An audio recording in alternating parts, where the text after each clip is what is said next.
They laughed when he said he was representing his cousin in court. They weren't laughing 20 minutes later. "Take that hood off, son. This isn't a rap video." That was the first thing Judge Harold Wexler said the moment 17-year-old Jalen Prescott walked into courtroom 2B at the Maricopa County Courthouse in Phoenix, Arizona. The place was already half full. Murmurs, whispers, quiet laughter. A few folks looked up from their phones. The bailiff tried hard not to smirk. Jalen didn't flinch. He calmly took the hood down, revealing short, twisted hair and sharp, dark eyes that didn't blink much. His clothes were plain. A faded gray hoodie, black jeans, scuffed up sneakers with frayed laces. If you didn't know better, you'd think he was here for a truancy hearing. But he wasn't. He walked straight to the plaintiff's table, dropped his backpack beside the chair, and sat down like he'd been doing this every Monday since Christmas. Across from him sat the defense attorney, mid-40s, tailored navy suit, silver glasses that never slipped, and a smug look that screamed, "This won't take long." Judge Wexler, now visibly annoyed, leaned forward from the bench and raised an eyebrow. "Are you lost, Mr. Prescott, Jalen Prescott? I'm here representing my cousin, Ms. Tiana Rowe, in her civil claim case number 2023 CV7YH. The courtroom got quieter. "You're what now?" Wexler asked, voice rising slightly. "I'm her legal representative. Pro se appointment. All documents were submitted and approved last Friday." Jalen reached into his backpack, pulled out a neatly clipped file, and held it up. The bailiff, still side-eyeing him, walked it to the bench. Wexler adjusted his glasses, flipped through the papers. Approved. Judge's signature and all. That should have been the end of it. But it wasn't. "All right," Wexler sighed, setting the file aside. "We're doing circus acts now. Sure, you watch a few episodes of Law & Order and now you're Clarence Darrow. Fine. Let's pretend this isn't absurd." The audience chuckled again, low but sharp. A few heads shook. An older woman in the back row whispered something to her neighbor, and they both chuckled. Still, Jalen didn't bite. He just opened his own case file, flipped a few pages, and scribbled something on a yellow notepad. The defense attorney stood, clearing his throat. "Your Honor, we're happy to proceed, but for the record, we reserve the right to request a dismissal based on the plaintiff's decision to be represented by a minor." Judge Wexler waved that off with a half laugh. Let the boy make a fool of himself. He wanted the spotlight. Let's see what he does with it. That's when Jalen looked up for the first time since taking his seat. With a calmness that didn't match his age, he asked, "Before we proceed, Your Honor, may I verify that opposing counsel has disclosed all documentation related to the February 8th lease violation? The emails, photos, time-stamped notices?"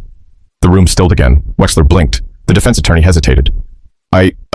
Those weren't included in initial discovery due to timing issues. So they were omitted," Jalen cut in, "despite being material to the central claim?" Wexler looked between them. The defense attorney straightened his tie, suddenly uncomfortable. "I'll allow a 5-minute recess for you to produce the missing documentation," Wexler muttered, frowning slightly. "Don't make a habit of cutting corners." Jalen sat back, nodded once, and wrote something else down. He hadn't even started his argument. But the courtroom already felt different. The silence that followed wasn't boredom. It was curiosity. But Wexler wasn't done testing him, and Jalen hadn't even warmed up. Jalen was born in South Phoenix, about 10 blocks from where his cousin Tiana's apartment complex now sits half boarded up, with paint peeling off the side walls and broken mailboxes zip-tied shut. It wasn't the kind of place where people talked about civil court, but his mother did. Her name was Patrice. She worked front desk at a pediatric clinic for 16 years and never once missed a shift. She knew how to stretch a dollar like it was dough, and she knew exactly how many hours you had to work to keep the lights on, the fridge running, and the rent paid 3 days early, so the landlord wouldn't come sniffing around. His father? He left when Jalen was 5, left a stack of bills in a half-packed suitcase, and that was the last anyone saw of him. Jalen wasn't bitter about it. He just learned early on that no one was coming to save them. He was the kind of kid who sat quietly in the back of class, hoodie up, scribbling things in the margins of his notebook. Teachers thought he wasn't paying attention. He was. Just not to them. When his uncle got arrested over a parking violation that spiraled into a bogus resisting charge, Jalen started reading. Not just articles, court transcripts, city ordinances, Supreme Court summaries on Google Scholar. It started with anger, but then came interest. Then obsession. By the time he was 15, he could recite parts of Arizona's tenant laws from memory. 16, he was drafting sample responses to eviction notices, just for practice. On weekends, while kids from his school were at the mall or trying to sneak into clubs, he was watching public court cases online and breaking them down like a coach reviewing game tape.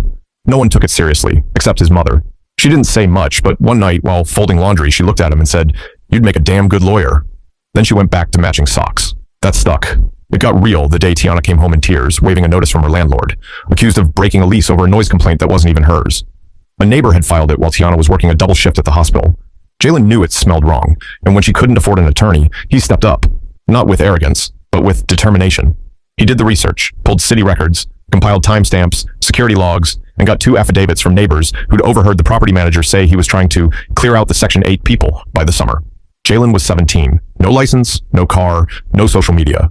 But his binder was thick, his argument solid, and he knew he had a legal right, under Arizona law, to represent a family member in civil court with proper approval. So he filed the paperwork, got it notarized, and waited. Then he showed up in court. No one expected much. But that was the thing about Jalen. He never walked into a room loud. He just let silence follow him when he left. But back in courtroom 2B, silence was starting to feel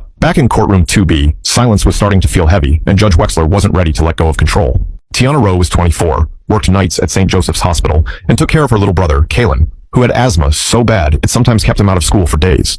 She wasn't the type to cause trouble. She paid her rent on time, kept her place clean, and didn't complain, even when the heat went out in January. But her building was changing. New management came in 6 months ago with plans to modernize. That meant higher rent, stricter rules, and a quiet push to get rid of tenants who didn't fit their vision. The pressure started small: letters for minor violations, random inspections, complaints about excessive noise from tenants who were never even home. Then came the February 8th complaint, a noise violation report supposedly filed by a neighbor, loud music, yelling, possible fighting. Only thing was, Tiana had clocked into work at 6:45 p.m. that night and didn't leave the hospital until after 7 the next morning. Kalen had stayed overnight with a friend. They weren't even home. She tried to contest the claim with the property manager, but he shut her down. "We have the right to terminate based on repeated violations. This isn't personal." Except it was. Because 2 other families in the building, black single-parent households, had already been forced out with the same kind of warnings. No hearings, no questions, just intimidation wrapped in official-sounding letters. That's when she called Jalen. He didn't answer right away. He was in school, sneaking glances at a legal textbook he'd hidden behind his Chromebook. But when he saw the missed call and the text that followed, "They're trying to evict me by the end of the month," he left class without permission, hopped on a city bus, and showed up at her apartment by dinner. They sat at her kitchen table with bills spread out like playing cards. He didn't talk much. He just listened, wrote things down, asked questions. Then he pulled out his laptop, created a folder called Roe v. Halstead MGMT, and started building a case. Emails, timestamps, shift logs, building policies, Arizona's tenant protection laws. He compiled it all. He found out the complaint wasn't signed, no witness, no audio, no written statement, just a vague report and an email chain between the building supervisor and the regional property director talking about revitalizing the tenant profile. He even tracked down the neighbor who supposedly filed the complaint. Ms. Cheney, apartment 3B, a retired woman with a walker and a garden of potted plants outside her door. When he asked her about the complaint, she looked confused. "I don't even know that girl," she said. "I didn't write nothing. I ain't heard nothing either." That was the nail. Jalen typed up a letter of intent to dispute the violation and filed it under Tiana's name. When the property manager didn't respond, he filed a civil complaint for wrongful eviction. A week later, they received a court date. When Jalen showed up with his approval to act as a pro se representative, the clerk looked at him twice, asked for ID, verified the paperwork 3 times. It was valid, but paperwork didn't stop prejudice. And when they walked into courtroom 2B that morning, it was like everyone had already made up their mind. Jalen wasn't supposed to be there. Not dressed like that. Not that young. Not that confident. But he didn't come to play dress up. He came to make them regret underestimating him. Still, knowing the law wasn't enough. Now he had to prove he belonged, in a room that was doing everything to make him feel like he didn't. "Let's keep this short," Judge Wexler said as he straightened the stack of papers in front of him. "We've got 3 other cases backed up already." He was already tired. Not of work, of Jalen, of the entire situation. It showed in the way he sighed before speaking, in how he rolled his pen between his fingers like it was a waste of time. "Mr. Prescott, you may proceed. Try not to turn this into a TED Talk." Jalen stood up, no papers in hand, just a yellow notepad and a pen tucked behind his ear. "Thank you, Your Honor. Before I begin, I'd like to address the court's assumption that my presence is a novelty." "Objection," the defense attorney interrupted. "Is this an opening statement or a personal grievance?" Jalen turned his head, calm as ever. "It's context, and I'll move forward." He walked slowly to the front, looked around the courtroom, then focused on Wexler. "This case isn't about noise. It's about power. My cousin, Tiana Rowe, is a working-class tenant in a complex that's being quietly cleared of families that don't fit a certain profile. She was accused of violating her lease while she was clocked in at St. Joseph's, 45 minutes away. No evidence, no signature, just a typed-up report.